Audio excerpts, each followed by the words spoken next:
अस्सलाम वालेकुम ऑल। आज प्रोग्रामिंग विद सी में लेसन नंबर 5 में मैं एक इनपुट फंक्शन स्कैनफ को डिस्कस करने जा रहा हूँ सी के। ठीक है।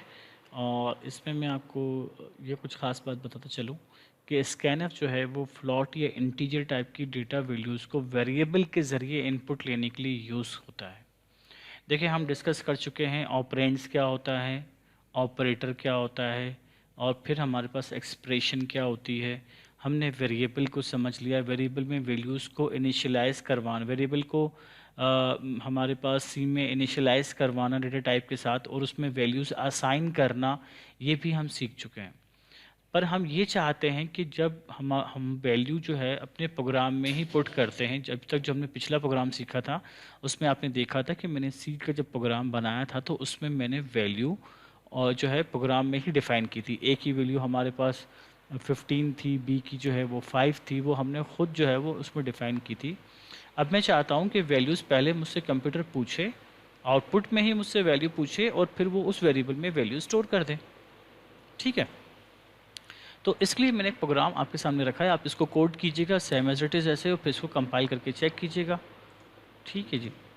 तो ये आपके सामने प्रोग्राम जो है प्रेजेंट है, आप सेम एज इट इज़ ये कोड जो है आप टाइप कीजिएगा जैसे कि आप पिछले तमाम प्रोग्राम्स के कोड टाइप कर चुके हैं। ठीक है। तो इसके साथ साथ मैं आपको इसका मेमोरी स्ट्रक्चर भी समझाता हुआ चलता हूँ ताकि आप लोग की अंडरस्टैंडिंग जो है वो प्रॉपरली इसमें हो जाए। तो हमारा जब कंपाइलर मेन फंक्शन के बाद लाइन नंबर 5 पर जब आएगा, यानी कि मेन की बॉडी को जब पढ़ेगा, तो इंटीजर में यानी कि उसको पता चल गया कि मुझे दो वेरिएबल इनिशियलाइज करने हैं, एक है ए और एक है बी। ठीक है। यानी लाइन नंबर 5 पर उसने मेमोरी में दो वेरिएबल जो है वो इनिशियलाइज कर दिए, एक ए और एक बी।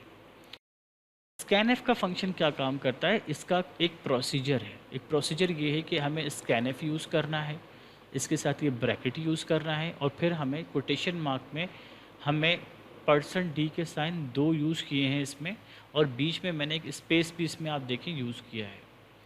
तो इसका मतलब ये है कि मैं एक वैल्यू इनपुट करवाना चाहता हूँ जिसका एड्रेस होगा ए वेरिएबल, और दूसरी वैल्यू भी मुझे स्टोर करवानी है स्पेस के बाद, उसका एड्रेस होगा बी वेरिएबल। ठीक है। यानी उसने लाइन नंबर 5 को जब पढ़ा था उस वक्त तो उसने वेरिएबल मेमोरी में असाइन कर दिए हैं, लेकिन जैसे वो लाइन नंबर 6 पर आया तो मेरे पास वो एक ब्लैंक स्क्रीन पर आपके पास स्टॉप हो जाएगा। इट मीन्स ये लाइन नंबर 6 पर है और आपसे एक वैल्यू इनपुट लेने के लिए वेट कर रहा है, आपसे पूछ रहा है कि भाई आप मुझे एक इंटीजर वैल्यू दें जो मैं ए में स्टोर करूँगा। ठीक है। अभी आपसे पूछ रहा है एक वैल्यू और उसको उठाकर ए वेरिएबल में मेमोरी में स्टोर कर रहा है। ठीक है। यहाँ पे पूछने के बाद मेमोरी में ए में स्टोर कर देगा, जो भी आप वैल्यू दे दें, अब तो यू। फिर आपके पास स्पेस आपने दिया, क्योंकि अब स्पेस देने के बाद फिर इसने आपसे क्या किया, दूसरी वैल्यू पूछी, वो वैल्यू उसने एड्रेस ऑफ बी, कौन सा एड्रेस ऑफ बी, जो मेमोरी का एड्रेस ऑफ बी है वहाँ पे स्टोर कर दी। ठीक है। अब वो मुझ पर डिपेंड करता है, मैंने कोई भी एक वैल्यू उसमें स्टोर करवा दी।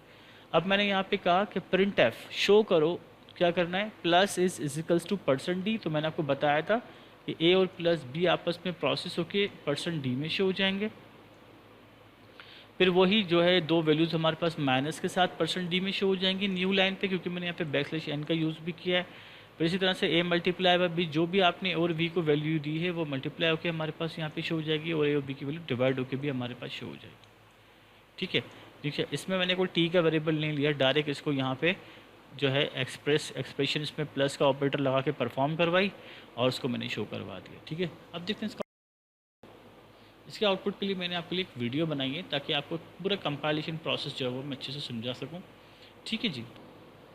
ओके, अब आप देखिएगा हमारे प्रोग्राम को भी कंपाइल करते हैं हम लोग किस तरीके से। अब यहाँ पर देखिए, मैंने यहाँ पे अपने प्रोग्राम को कंपाइल किया, सेव कर लिया, इसको मैंने second.c के नाम से। अब मैंने यहाँ पर पहले एक वैल्यू दे दी है मेरे पास 25, अब स्पेस दिया और 5। अब आप देख सकते हैं कि जब मैंने उन वैल्यूज़ को यूज़ किया था मेरे पास, ठीक है, मैं थोड़ा सा इसको आगे फॉरवर्ड कर रहा हूँ ताकि मैं आपको स्टेप बाय स्टेप समझाता चलूँ। पहली वैल्यू मैंने दी 25, स्पेस के साथ में दूसरी वैल्यू दी है 5। अब चूंकि वहाँ पर स्कैनएफ के साथ मैंने स्पेस यूज़ किया था, तो आप देखें पहली वैल्यू 25 ए में स्टोर हो जाएगी और दूसरी वैल्यू 5 जो है वो बी में स्टोर हो जाएगी हमारे पास। ठीक है। जैसे कि मैंने वहाँ पर मेमोरी स्ट्रक्चर में आपको समझा दिया था ये। तो अब उसके बाद हमारे पास क्या प्रोसेस होगा ज़रा देखिएगा। जैसे ही मैं एंटर प्रेस करूँगा उन दो वैल्यूज़ को देकर, तो मेरे पास आउटपुट आपकी स्क्रीन पे जो इस वक्त शो हो रहा है आप देख सकते हैं, उसने मेमोरी में ले ली है। तो प्लस के साथ जब इसको प्रोसेस कर रहा है तो 30 आंसर आ रहा है, माइनस के साथ कर रहा है तो 20 आ रहा है, और मल्टीप्लाई के साथ कर रहा है तो 125 आ रहा है, और डिवाइड के साथ कर रहा है तो हमारे पास आंसर आ रहा है 5।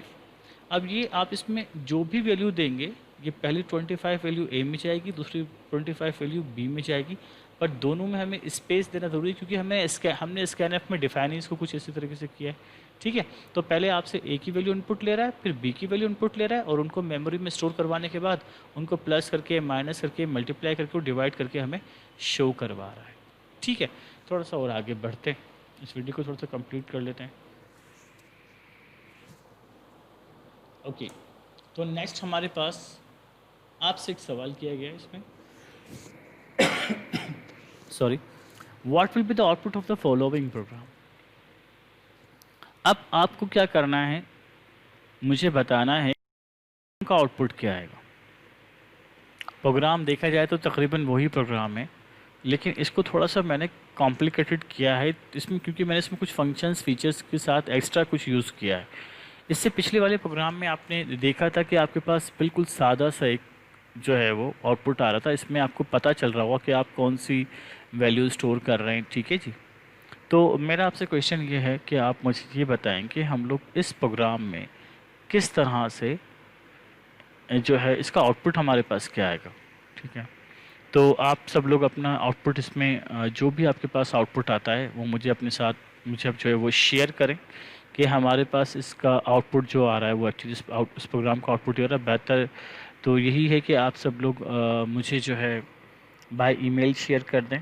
ठीक है, और उसके बाद आपकी अंडरस्टैंडिंग भी उसमें मौजूद हो। अब अपनी अंडरस्टैंडिंग आप मुझ तक कैसे भेजेंगे, आप मोबाइल पर अपनी एक वीडियो रिकॉर्ड ईमेल पर एज अ अटैचमेंट मुझे भेज सकते हैं, जिसमें आप मुझे ये बता सकें कि सर लाइन नंबर 5 में ये हो रहा है, लाइन नंबर 6 में ये हो रहा है, लाइन नंबर 7 में ये हो रहा है, लाइन नंबर 8 में, 9 में, 10 में, 11 में ये प्रोसेस होगा, तो हमारे पास ये आउटपुट इस तरह से आ रहा है। जब आप इस प्रोग्राम को ज़ाहिर सी बात है कोडिंग को टाइप करेंगे, उसके बाद जब आप मेरे साथ शेयर करेंगे तो यकीनन सी बात है कि आपके पास इसका आउटपुट तो आ ही जाएगा, पर मैं चाहता हूँ उसकी अंडरस्टैंडिंग आप एज अ कंपाइलर करें। यानी कि आपने लाइन नंबर 5 जब कंपाइलर पढ़ रहा होगा उस वक्त मेमोरी में क्या कर रहा होगा, लाइन नंबर 6 जब हो हमारे पास प्रोसेस हो रहा होगा उस वक्त हमारे पास स्क्रीन पे क्या हो रहा होगा, मेमोरी में क्या हो रहा होगा। ठीक है, A7 पे जब इस तरह का प्रोसेस होगा तो हमारे पास क्या होगा। तो मैं चाहता हूँ पहले आप लोग के रिस्पॉन्सेस लें, फिर मैं इसको आगे बढ़ूँ। ठीक है, तो यहाँ पर हमारा वेरिएबल का चैप्टर जो है मैंने क्लोज़ किया है, इंटीजर वेरिएबल, क्योंकि सिंपल तरीके से मैंने आपको असाइन करना सिखा दिया है। ठीक है, थैंक यू ऑल।